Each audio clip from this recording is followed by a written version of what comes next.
Good morning, class. Today we are going to discuss a new branch of calculus, that is integral calculus. First of all, we will try to understand what are integrals. Basically, integrals are interrelated with differential calculus that we have covered in our previous chapters. As you all know, that differential calculus focus on the concept of derivatives. Derivatives help us to find out the tangent to the curve of the function that is given. Means if we find out the derivative of any function, we are able to draw the tangent line, or we are able to find out the slope of the tangent line to the curve. Integral calculus basically deals with defining and calculating the area of the region bounded by the graph of the function.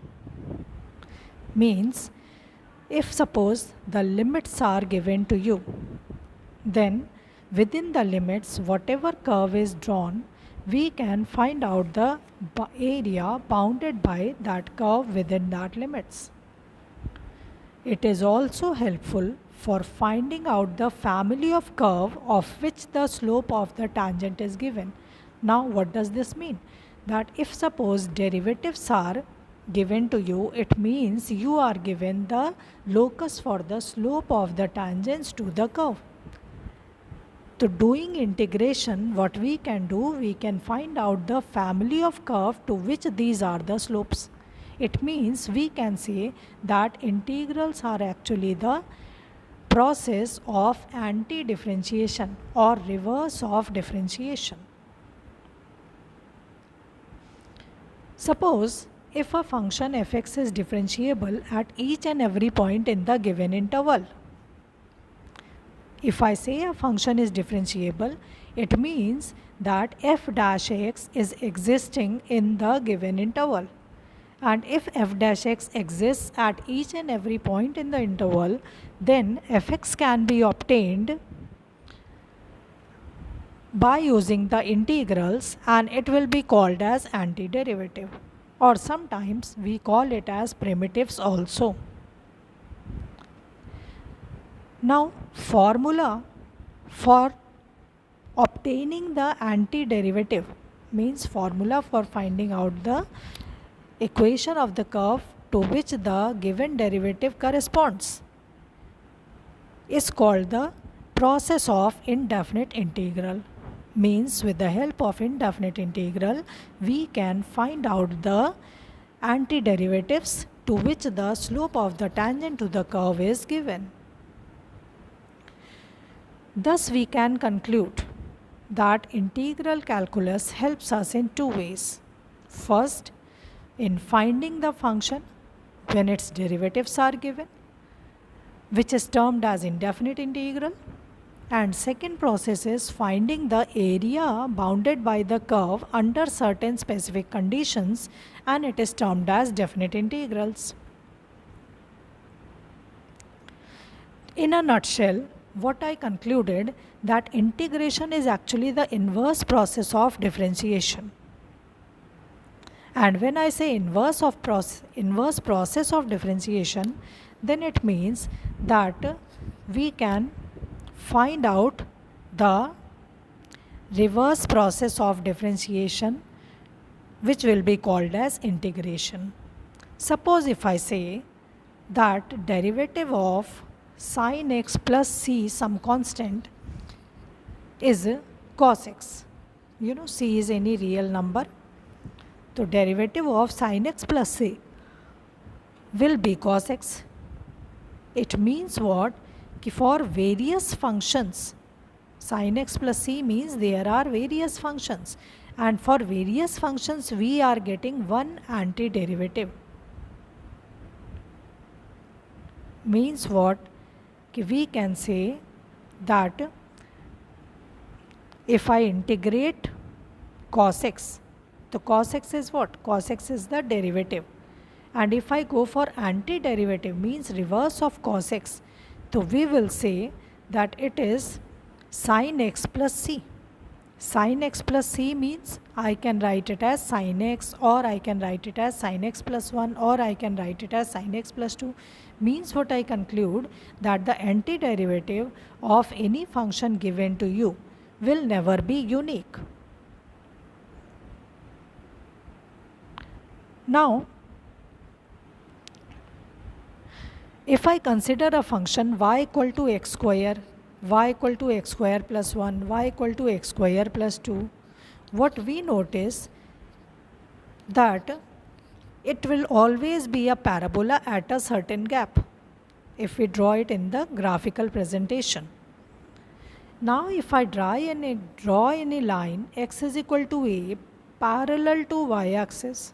Now think of the case that various parabolas are made at a constant difference or certain distance, and if I draw a line x is equal to a parallel to y axis intersecting all the curves, we will notice that tangent drawn to the curve at the particular point of intersection will always be parallel to each other at these points. Thus we conclude that tangents drawn have the same slope, and hence we can conclude that they are having the same derivative. This way we can conclude that derivative of x square plus c is 2x, which implies that integration of 2x dx is x square plus c. X square plus c indicates that c is a real number. It can be any real number, means integration of any derivative always gives you a family of curves or the equation, various equations. Thus, what we can conclude, that different values of c will correspond to different members of family. And geometrically, we can say that these members of family can be obtained by shifting the curve parallel to itself. Now, few properties of integrals. First property, the process of differentiation and integration are inverses of each other. That is, d dx of fx is f dash x, and integration of f dash x is equal to fx plus c. We can also say that derivative of any fx plus c will give us f dash x, and integration of any f dash c will give us fx plus c. C is called as the constant of integration.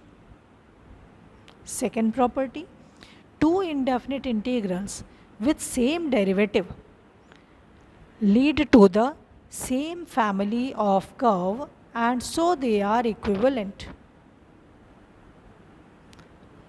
Clear? If the derivatives are the same, so it is not compulsory that they will correspond to the same family, they will correspond to the same curve. It can be curves at a constant difference.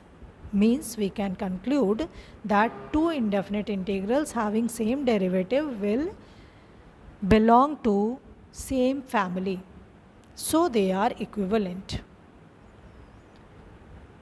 Third point of integral, based on the algebra of integral, that integration of sum of two functions, means integration of say fx plus gx dx, will be equal to integral of fx dx plus integral of gx dx plus c. Next property is, if suppose k is any constant or real number multiplied by fx, then integration of k times fx dx will be equal to k times integral of fx dx, where k is any real number. Now few remarks that we have to keep in mind during the integration. First point, we can have infinite number of antiderivatives of a function by adding different values of c. I hope clear to everyone. कि we can have infinite number of antiderivatives. By adding or by changing the values of c, we will get various family of curves. Second point, it is not possible to find the antiderivative of every function. Means it's not compulsory that all functions can be integrated. Third point, when the variable of integration is other than x, then the formula of integration is also modified. What does this mean? Like if suppose I say I want to integrate fx, so I will go for integral of fx dx. If I want to integrate gy, the variable used is y, so we can say integral of gy dy. Now comparisons of differentiation and integration. As you know, differentiation deals with functions, integration also deals with functions. So these both are the operations followed on functions. Second point, that both satisfy the property of linearity. What does this mean? Like suppose if I say कि we have to differentiate a fx plus b gx, it's linear function. So we can say a and b are the constants. So we can say that it can be written as a into d dx of fx plus b into d dx of gx. Similarly, we can say